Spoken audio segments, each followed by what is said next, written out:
नमस्कार बंधुरा रबिर होम किचेने आपनादेर सकलके स्वागत जानाई। आज के बानाबो आपनादेर जोन्नो एकटी तालेर सुजिर रेसिपि। अवश्यई एटा आपनादेर काछे भालो लागबे। जोदि भालो लागे अवश्यई लाइक कमेंट शेयर करे आमार पाशे थाकबेन।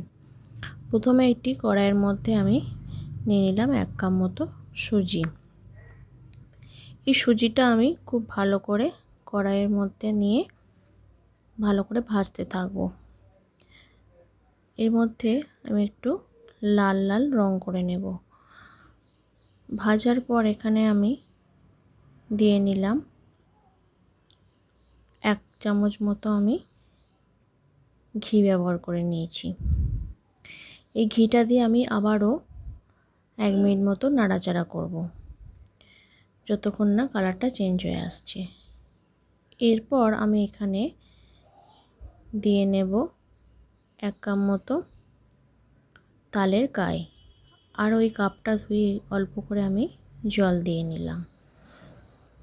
দিয়ে আমি একবার এখানে আরও একটু জল দিলাম যাতে এই সুজিটা না ধরে যায়। এইভাবে আমি এটি খুব কম ফ্লেমের মধ্যে লো আঁচে যেটা বলে সেটাতে মধ্যে আমি রান্না করছি। এরপর আমি গ্যাসটা কমিয়ে দিয়ে একটু দুধ নিয়ে তার মধ্যে কাস্টার্ড পাউডার গুলে নিলাম। এরপর এখানে আমি কাস্টার্ড পাউডারটা আর দুধটা একসঙ্গে মিশিয়ে দিয়ে দিলাম। এটা অবশ্যই অপশনাল, যদি আপনারা চান তো শুধু দুধ ব্যবহার করতে পারেন, তাতে টেস্ট ভালোই হবে। এখানে আমি কাস্টার্ড ব্যবহার করেছি। দিয়ে নাড়াচাড়া করার পর আমি এখানে 1 বাটি মতো জল দিয়েছি। জল দিয়ে একবার নাড়াচাড়া করে আমি এখানে পরিমাণ মতো চিনি দিয়েছি। আপনারা আপনাদের স্বাদ অনুযায়ী চিনিটা ব্যবহার করবেন। এখানে 2 চামচ মতো আমি চিনি ব্যবহার করেছি। আর চিনি দিয়েছি তাই এখানে আমি একদম অল্প একটু লবণ ব্যবহার করে নিচ্ছি।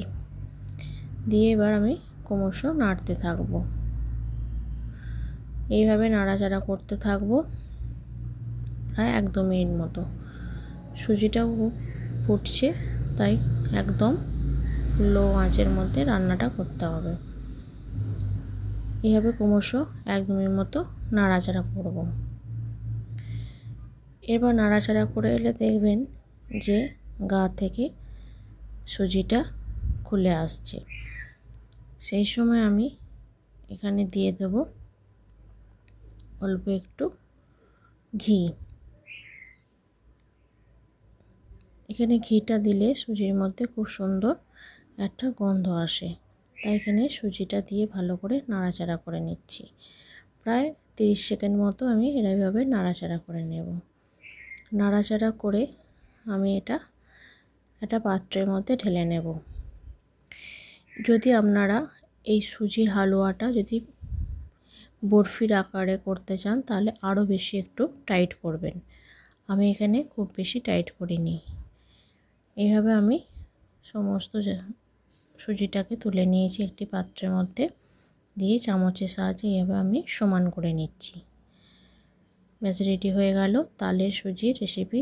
এটা করতে বেশিক্ষণ সময়ও লাগে না, প্রায় 10 মিনিটের মধ্যে রেডি হয়ে যাবে।